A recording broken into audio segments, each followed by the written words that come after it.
Morning, just finished on this one, which was a maintenance wash stroke valet inside, steam clean, shampoo.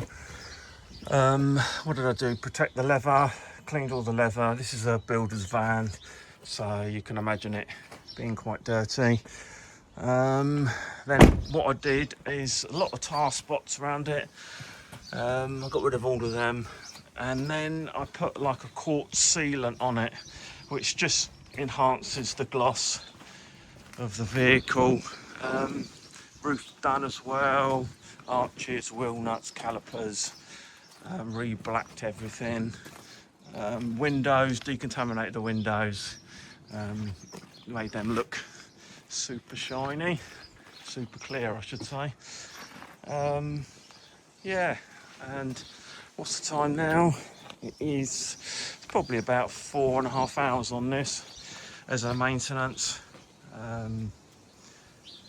Thanks ever so much. See you later.